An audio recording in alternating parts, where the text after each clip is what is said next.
आदाब नाजरीन, आप देख रहे हैं गुलिस्तान न्यूज। अभी तक का उर्दू खबरनामा लेकर मैं आपका मेजबान गौहर कुछ आपकी खदमत में हाजिर और अब पेश है खबरों की तफसील। सबसे पहले बात करेंगे अरुणाचल प्रदेश की तवांग में हिंदुस्तानी और चीनी फौजियों के दरमियान तसादुम को लेकर एक तरफ जहां अपोजिशन ने ऐवान की कार्रवाई शुरू होते ही हंगामा किया, वहीं दूसरी तरफ मरकजी हुकूमत की जानिब से कहा गया है कि वजीर दिफा राजनाथ सिंह की जानिब से 2 बजे राज्यसभा में बयान जारी किया जाएगा और साथ ही साथ लोकसभा में भी आज 12:30 बजे वजीर दिफा की जानिब से बयान जारी किया जाएगा। हिंद चीन फौजी तसादुम के पेश नजर मरकजी वजीर दिफा राजनाथ सिंह ने पार्लियामेंट में जाने से कबल ही आज एक मीटिंग मुनक्किद की, जिसमें मरकजी वजीर खारजा Jaishankar, CDS lieutenant general Anil Chauhan और तीनों फौज के चीफ समेत कई अहम अफसरान मौजूद थे। मीटिंग के बाद वजीर दिफा राजनाथ सिंह ने लोकसभा में दोपहर 12:30 बजे और राज्यसभा में 2 बजे बयान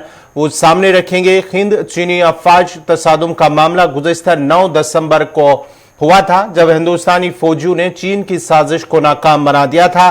तवांग के इलाके में हिंदुस्तानी फौज और चीनी फौजियों के दरमियान ये जोरदार तसादुम हुआ था। ये तब हुआ था जब चीनी फौजी हिंदुस्तानी फौज की पोस्ट को हटवाने पहुंचे थे, जिसके बाद ही दोनों अफवाज के दरमियान तसादुम हुआ और 20 से ज्यादा फौजी जख्मी हुए थे। दोनों तरफ से फौजियों का जो नुकसान वो जख्मी हुए थे दोनों तरफ से, और उसके साथ साथ ही बाद में फौज की जानिब से एक बयान भी सामने आया है कि जब ये झगड़ा हुआ, झड़प हुई है, तसादुम हुआ, उसके बाद ही वहां पर एक फ्लैग मीटिंग भी हुई है और फ्लैग मीटिंग के बाद ही दोनों तरफ से फौजी अपनी अपनी जगह पर हट गई और दोनों तरफ से जो फौज चीनी अफवाज जो पीएलए हैं वो अपनी तरफ वापस चली गई और भारतीय फौज जो है वो अपने पोस्ट पर वापस चली गई। उसके बाद ही कल से हमने देखा है कि लगातार हंगामा, और आज पार्लियामेंट में के अंदर, लोकसभा के अंदर भी और राज्यसभा अंदर के भी हिज़्ब इक़्तिदार की जमातों की जानिब से शुरू होते ही हंगामा किया गया, जिसके बाद ही अब जो है 12:30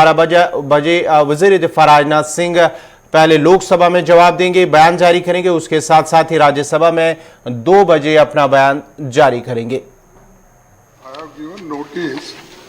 Under 267 rules of procedure, conduct of business in the Council of States. Sir, I hereby give notice under Rule 267 of the rules of procedure and conduct of business in the Council of States of my intention to move the following motion for the suspension of business listed for 13 December 2022. Our national security and a territorial integrity is being impinged upon by brazen Chinese transgressions as the government remains a mute spectator. The valor of our armed forces in Galwan Valley, Ladakh is well known, but China has brazenly transgressed into our territory since April 2020. The illegal and unprovoked Chinese transgressions upon Y Junction in Dipiang Plains continues till day. Similar is the state of Chinese transgressions into Gogra and Hot Springs area in eastern Ladakh. Not only this, Chinese built up next to Pangong Lake area, including building of PLAs, divisional headquarters, army garrisons, weapon shelters for artillery, anti-aircraft guns and armored carriers is being continuously ignored by our government. Government also remains obvious to the Chinese construction of a new radom and 2 high Pangong Tso bridge, also with decks on both sides, facilitating easy movement of Chinese troops, has also been brushed aside. Despite demand to ensure status quo ante as April 2020, China has refused to धन्यवाद माननीय No, no, एक minute actually. आपकी No, no, notice माननीय sir, chairman साहब को you know, आपने पढ़ लिया। since back, You have finished it. Finish in 1 minute. You एक finished it. minute. Time could have been used for that. To vacate our territory and has been deliberately taking shelter beyond the statement of our Prime Minister dated 20th June 2020, saying that no one has entered into our territory. Even the ongoing The notice is with talks with the Chinese. The notice is with honorable or chairman. push- He will no, decide. this is the Please, notice. You have I am already. reading. I am reading the content of You have notice. already. I am reading the content of notice so that it should go in the spot, You have already and I read it. want to reply according to that. माननीय LOP आपने पूरी Sir, notice पढ़ ली है. No one has Please. entered into our Please, the territory. notice is under Even the consideration of honorable outgoing chairman. He talks. will decide. Please, माननीय. Deputy Chairman, sir. Please. While Deputy Chairman, sir, Please. the Honorable Please. Defense Minister Shri माननीय Rajnath LOP. Singh ji is slated You have to make already. a You have statement already explained. regarding the Yangtze आपने बता दिया incident. पूरा. And it's under माननीय LOP आपने अपने notice का content आपने अपने Honorable नोटिस का कंटेंट Deputy बता Chairman, लिया. sir. Please Honorable Deputy Chairman, sir, माननीय एलओपी The को Honorable- प्लीज माननीय please the Honorable Defense Minister, आपने अपनी पूरी नोटिस बता ली. अब आपने अपनी पूरी नोटिस बता ली. प्लीज माननीय एलओपी को भी एलओपी को बोलने का पूरा मैंने मौका दिया. उन्होंने अपनी नोटिस बताई. प्लीज अपने सीट्स ले. Honorable माननीय leader of Deputy the Chairman, house sir, please. the Honorable आपकी Defense बात ही रिकॉर्ड Minister में जा Shri रही है. Rajnath Singh ji बोले. is slated to make a statement regarding the Yangtze incident in Tawang sector in Arunachal Pradesh on 9 December at 2 p.m. today. Looking at the gravity of the situation and the request made by the opposition also, I would urge the chair to allow the Honorable Defense Minister to make the statement at 12:30 p.m. instead of 2 p.m. so that the issue can be placed before the House even by in the middle of question hour. So kindly allow the Defense Minister to make the statement. इस्लामी ताउन तंजीम ने एक बार फिर कश्मीर मामले पर बात करते हुए कहा है कि मसले कश्मीर के हल के लिए पाक भारत मुज़ाकरात का रास्ता तलाश करने के मंसूबे पर काम किया जा रहा है. याद रहे कि OIC का वफद पाकिस्तान के वज़ीर ख़ारजा बिलावल भुट्टो जरदारी की दावत पर 10 से 12 दिसंबर तक पाकिस्तान ज़ेर इंतज़ाम कश्मीर के दौरे पर था.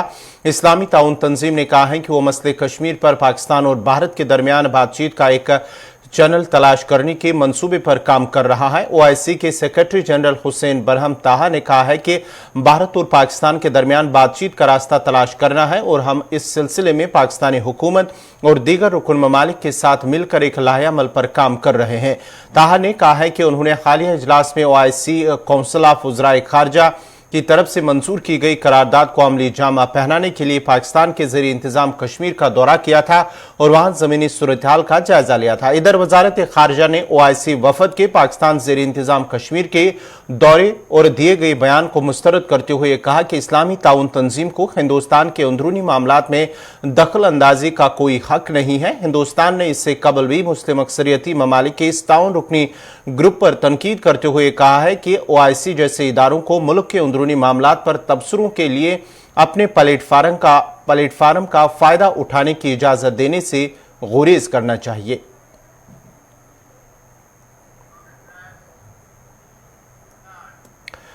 शुमाली कश्मीर के सोपोर में फोर्सेज ने 2 IEDs बरामद की हैं. पुलिस का कहना है कि सोपोर के तुलीबल इलाके में आज सुबह फोर्सेज की एक टीम ने एक मुश्तबा पॉलीथीन बैग में पाया जिसमें एक IED बरामद की गई है, जिसके बाद ही बम डिस्पोजल स्क्वाड को तलब किया गया और बाद में इसे नाकारा बना दिया गया.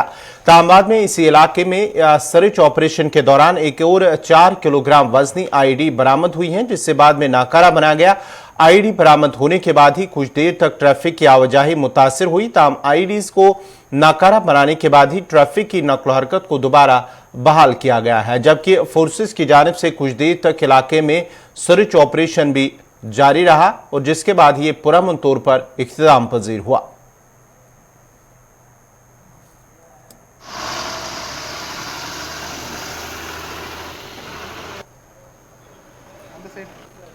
आपको बताते चले कि शुमाली कश्मीर के सोपोर इलाके में ये पेश वाक़या आया है। आज अल सुबह ही 2 आईडीज को बरामद किया गया है।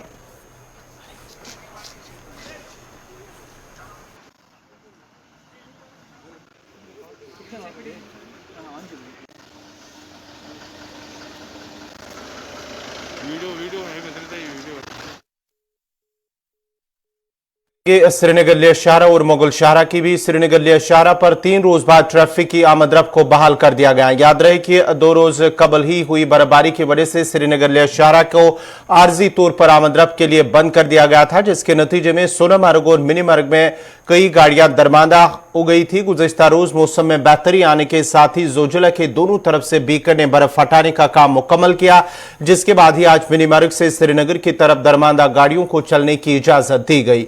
महकमा ट्रैफिक के एहलकार का कहना है कि 0 पॉइंट जोजिला से रांगा तक बर्फबारी की वजह से सड़क पर फिसलन पैदा हो गया, जिसकी वजह से आमदरफ्त में दुश्वारियां पेश आ रही थी। उन्होंने लोगों को मशवरा दिया कि शाहरा पर सफर करने से कबल ट्रैफिक पुलिस से शाहरा की सूरत हाल के मुतालिक आगाही हासिल करे और सफर के दौरान गाड़ी एहतियात से चलाए। और उसके साथ साथ ही वादी कश्मीर के जिला शोपियां को सूबे जम्मू के जिला पूंछ और राजौरी के साथ जोड़ने वाली 86 किलोमीटर तवील मुगल शाहरा को 4 रोज बाद ट्रैफिक की नकलो हरकत के बाद बहाल कर दिया गया है। और साथ ही साथ जिसके बाद ही तारीखी मुगल रोड को 4 रोज बर्फबारी के जो बंद रही, उसके बाद ही जब ट्रैफिक की बहाल हुआ, ट्रैफिक दोनों तरफ से बहाल कर दिया गया। उसके साथ साथ ही जो लोग हैं, चाहे राजौरी पूंछ के लोग, उन्होंने खुशी का इजहार किया है। अब जरा इस खबर पे मजीद तफसीलात के लिए पहले श्रीनगर लेह के हवाले से अपडेट जानना चाहेंगे। चलते हैं सलीमानी के पास, उसके बाद ही जमशीद मलिक से भी तफसीलात तलब करेंगे मुगल शाहरा के हवाले से। पहले सलीम के पास चलते हैं। सलीम, क्या कुछ अपडेट है? ट्रैफिक बहाल हुआ और इस वक्त मौसम किस तरह का है? आज 4 से 5 राजमार्ग सुबह जो मिनी मार्ग है, दाद का एरिया है, वहां से गाड़ियों को चलने की इजाजत दी गई है। और सबसे पहले जो है कि पैसेंजर व्हीकल को पीआरटी दी गई है। उसके बाद जो कार्रवाई होगी, आधी कार्रवाई, उसके बाद ही लोकल कार्रवाई को इजाजत मिलेगी। लेकिन आज 4 दिन के बाद अगर देखा जाए तो 4 दिन के बाद BRO 122 RCC जो जोजिला को मुतासर करती है, उन्होंने आज सुबह ग्रीन सिग्नल दी ट्रैफिक हुकाम को, और उसके बाद ही ये फैसला लिया गया कि गाड़ियों को इजाजत मिलेगी। आज पूरे दिन आज मौसम भी बड़ा खुशगवार है पूरे कश्मीर में, और गांधरबल जिले में भी आज पूरे तरह से धूप छाई है और सोनमर्ग में मौसम अच्छा है। और पूरी तरह से आज सोनमर्ग में गाड़ी को इजाजत मिलेगी 2 बजे तक मिनी मार्ग से, उसके बाद ही सोनमर्ग से ऊपर जाने की इजाजत मिलेगी। सलीम, ये भी ट्रैफिक हुकाम की जानिब से ड्राइवरों से कहा गया है कि वो गाड़ी चलाते वक्त एहतियात बरतें, क्योंकि खबर जो आ रही है कि वहां पर जो शाहरा पर फिसलन की वजह से उन्हें एहतियाती तौर पर गाड़ी चलाने की हिदायत दी गई है। बिल्कुल, जो जोजिला का पैच है वहां पे ऑलरेडी जो हर हमेशा यही कहना होता है, ट्रैफिक हुकाम हो या BRO है, उनका यही कहना है कि जो भी गाड़ी, छोटी गाड़ी होगी खसूसन या बड़ी गाड़ी होगी, उनको जो टायरों में जो चेन लगाते हैं उनको साथ होनी चाहिए। क्योंकि जो जोजिला में जो फिसलन है वो काफी खतरनाक होती है और खुदा न करे कोई खतरा भी, हादसा भी हो सकता है। इसलिए हर किसी को ये प्रिकॉशन पहले से की गई है और एडवाइजरी भी की है ट्रैफिक रूलर ने कि इसमें गाड़ियों को चेन साथ साथ और गाड़ियों को बहुत एहतियात से चलाया करना है वहां पे जोजिला में। बहुत बहुत शुक्रिया सलीमानी आपका। अब जरा रुख राजौरी पूंछ का भी करते हैं, क्योंकि मुगल शाहरा को भी 4 रोज बाद ही ट्रैफिक की आमदरफ्त के लिए बहाल किया गया है, जहां पर 3 रोज कबल ही वहां पर जो बर्फबारी हुई थी, पोशाना, पीर की गली और दीगर जो आसपास के इलाके हैं, जिसके बाद ही मुगल शाहरा को ट्रैफिक की आमदरफ्त के लिए बंद कर दिया गया है। लेकिन बर्फ हटाने के बाद ही शाहरा को आमदरफ्त के लिए बहाल कर दिया गया है। तफसीलात के लिए हमारे साथ है जमशीद मलिक। जमशीद, क्या कुछ अपडेट है मुगल शाहरा की अगर बात करेंगे? बिल्कुल, अगर मुगल शाहरा की बात करें तो 4 दिन के बाद शाहरा को दोबारा गाड़ियों की आवाजाही के लिए बहाल कर दिया गया, मतलब लाइट मोटर व्हीकल को चलने की इजाजत दी गई है। क्योंकि 4 रोज से पिछले लगातार बर्फ हटाने का काम भी देखा जाता है। अगर ये देखें मुगल शाहरा अब वेंटिलेटर वाली हालत कहेंगे गलत नहीं है, क्योंकि आने वाले 20 तारीख के बाद जिस तरह और बर्फबारी की गई, शाहरा को खोलना दोबारा मुश्किल होगा, क्योंकि सामने आखिरी हफ्ते तक मुगल शाहरा को गाड़ी बंद किया जाए के बाद मार्च अप्रैल तक 4 बंद रहती है। मगर 3 दिन एक बात दोबारा। चलिए, बहुत बहुत शुक्रिया जमशीद मलिक। आपका तकनीकी खराबी की वजह से आपकी आवाज सही नहीं आ रही है, इसलिए आपका बहुत बहुत शुक्रिया तफसीलात फराम करने के लिए, क्योंकि मुगल शाहरा जो है उस पर 4 रोज बाद ट्रैफिक की आवाजाही को बहाल कर दिया गया है और सुबह सुबह ही जो लाइट मोटर व्हीकल्स हैं उन्हें आगे जाने की इजाजत दी गई, यानी कि दोनों तरफ से जहां राजौरी पूंछ से शोपियां की तरफ चलने की इजाजत दी गई, वहीं से शोपियां से राजौरी पूंछ की तरफ भी गाड़ियों को चलने की इजाजत दी गई है। बढ़ते आगे बात जरा सरहदी जिला पूंछ की भी करते हैं। सरहदी जिला पूंछ की तहसील मंडी के सरहदी इलाका सांवजा के वार्ड नंबर 3 मोहल्ला शेखा के लोगों ने महकमे जल शक्ति के खिलाफ एहतजाज किया और शिकायत की है कि गुज़श्ता 1 साल से इलाके में पानी की सख्त किल्लत है, जिसकी वजह से आवाम परेशान है। उन्होंने कहा कि लोग मजदूरी मशक्कत करने के लिए चले जाते हैं और वापस आने पर पीने के लिए साफ पानी का बंदोबस्त करना पड़ता है, जो उनके लिए बाइस अजाब बना हुआ है। उन्होंने मजीद कहा कि इस मामले को कई बार अवामी दरबार के जरिए भी मुतल्लिका महकमा और जिला इंतजामिया के सामने रखा गया, ताहम अभी तक इस मामले को हल नहीं किया गया। उन्होंने मुतल्लिका महकमे के आला हुकाम और जिला इंतजामिया पूंछ से अपील की है कि जल्द अज जल्द पानी के इस मामले को हल किया जाए ताकि आवाम के मुश्किलात का अजाला हो सके।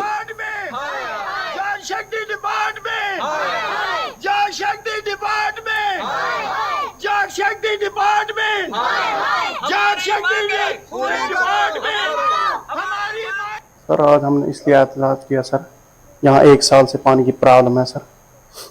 यहाँ अगर किसी को फ़ोन किया जाए वो तो पहले बोलते हैं हमारी डिप्टी नहीं है उधर सर। ये वार्ड नंबर 3 शेख कमल्ला, हमने पाइप खरीद के लाया, अपने जैसे पैसे डाले सर, सामान लाया सर, मगर अभी तक पानी का कोई मसला हल नहीं हुआ। हम नाले से पानी लाते हैं सर। इंतज़ामिया से ये रिक्वेस्ट करते हैं सर पानी का मसला हल करें, नहीं तो आने वाले दिनों में हम प्रोटेस्ट कहीं भी कर सकते हैं, बाजार में रोड में कहीं भी बैठ सकते हैं। परेशानी में आब आब दाद बड़ अरसर कर आब परेशानी सख्त जबरदस्त आब लवान 10 दुहन 15 दुहन फाक रोजान आब दाद मूछम फाक रोजान त्रश दाद सख्त परेशानी 3 रेत गए आब दाद सर कर कहीं फरियाद कम बोजा हुकूमत दपा त्रन आब बे क्या वन आब दीन चवान आब गुल चवान मालस आब त्रश गुल आब दाद अरसर कर हक लगान आब दाद ये आब यह पोट कम पाया अनाज कम खमो त्रश दाद मरा वन हुकूमत दिन आब लाइन वैनस वन आबस पे रोज आब त्रन तो बरताव आब। ये प्रोटेस्ट हमने इसलिए रखा हुआ है इसी पानी के लिए, और कोई मुद्दा नहीं है। ये लोग जो है अल्लाह का दूर दराजा है, बर्फ़ पड़ती है यहाँ 3 फुट उस वक्त। यहाँ डीसी साहब आए थे, ज़िंदगी में पहली बार यहाँ एक उन्होंने दरबार लगाया, उस दरबार में भी मैंने बात उठाई वहाँ पर डीसी साहब के साथ, मगर एक्शन कोई नहीं हो। अभी हमें जम्मू से भी इनको फ़ोन करना पड़ता है, कहीं हमें जहाँ भी हम मजदूरी करते हैं अफसरों को फ़ोन करते हैं, अगर ये अफसर अपने टस पे मत समझे। अगर गवर्नमेंट तनख्वाह देती है, ये हमारा टैक्स जमा होकर खजाने में जाता है, वहाँ से आकर इनको तनख्वाह दी जाती है। ये बहुत अफसोस की बात है। गवर्नमेंट ने बोला था अच्छे दिन, मैं बोलता हूँ ये बुरे दिन हैं। आप आज भी देख सकते हैं इस लाइन के अंदर 10-15 पाइपें लगेगी। यहाँ इनके पास जो इनका महकमा है, इनके पास आज भी पाइपें पड़ी हैं, मगर मुझे समझ नहीं आती है पाइपों के करते क्या है कि इन मुलाजमों को खींचा जाए, जो इस डिपार्टमेंट में जो मुलाजिम हैं उनको पूछा जाए, उनसे इंक्वायरी की जाए, एक टीम भेजी जाए यहाँ पर इन लोगों का क्या परेशानी है। सोपोर की 11 साला गोल्ड मेडल का तमगा जीतने वाली खिलाड़ी सोफिया बिलाल ने 14वें अक्षय कुमार कूड़ू टूर्नामेंट गुजरात में हिस्सा लिया, जहां उन्होंने गोल्ड मेडल जीता और जम्मू कश्मीर और सोपोर का नाम रोशन किया। एक ऐसे वक्त में जब ज्यादा छोटी लड़कियां हिंदुस्तान भर में मुख्तलिफ चैंपियनशिप में हिस्सा ले रही है और इससे पहले वो हिंदुस्तान भर में 15 से ज्यादा चैंपियनशिप खेल चुकी हैं और मुख्तलिफ ज़ोनों में गोल्ड और सिल्वर जीत चुकी हैं। गुलिस्तान न्यूज के नुमाइंदे यूनुस से बात करते हुए सोफिया ने कहा है कि वो बहुत खुशी महसूस कर रही हैं कि उन गेम्स में शामिल हो रही हैं और गोल्ड मेडल जीतकर सोपोर का नाम रोशन किया। उन्होंने मजीद कहा कि उन्हें अपने खानदान के अफराद की तरफ से भी मुकम्मल ताउन हासिल है और जिला इंतजामिया बारामूला का भी ताउन हासिल है। सोफिया ने मजीद कहा कि वो एक दिन ओलंपिक्स में नुमाइंदगी करना चाहती हैं। सोफिया के घर वालों ने भी खुशी का इजहार किया है।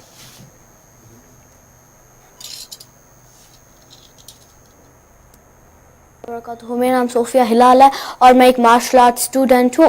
मैंने गुजरात में 14th Akshay Kumar international Koodo tournament खेला है। वहाँ पे मेरा गोल्ड मेडल आया। वहाँ पे 3 चैम्पियनशिप्स थी और नेशनल चैम्पियनशिप है, उसमें मेरा सिल्वर मेडल आया। मार्शल आर्ट, अगर हम मार्शल आर्ट की बात करें, ये एक लड़की के लिए सेल्फ डिफेंस है। तो मैं अपने साथ साथ अपनी बहनों की भी सेल्फ डिफेंस करना चाहती हूँ। तो अगर हम लड़कियों की बात करें, आधी लड़कियां जो है वो ड्रग्स में इन्वॉल्व हो रही है।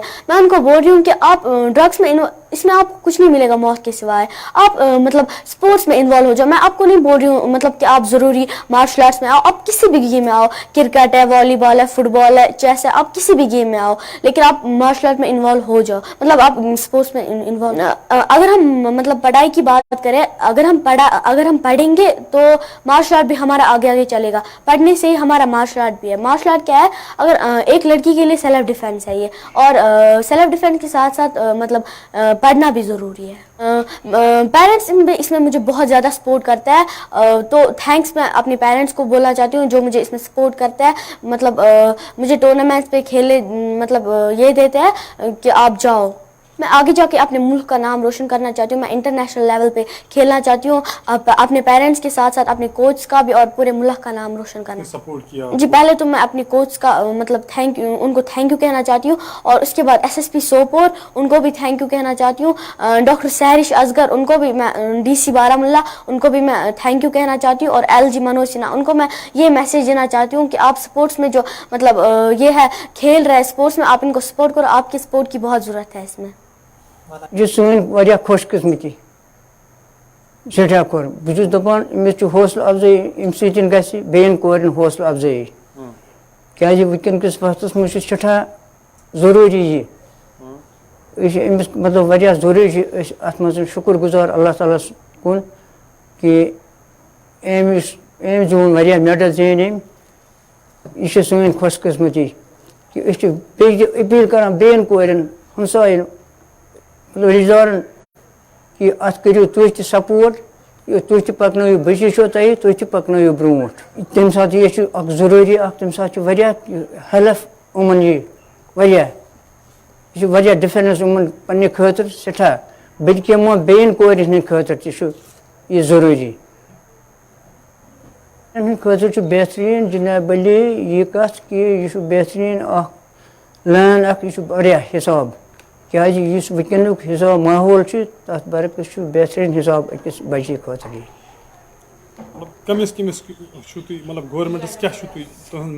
गवर्नमेंट यह मैसेज दिवान कि गवर्नमेंट गठा। नाजरीन, इसी के साथ ही उर्दू खबरनामा इख्ताम पजीर हुआ चाहता है। अपने मेज़बान गौहर कुछी को इजाज़त दीजिए। अल्लाह हाफ़िज़।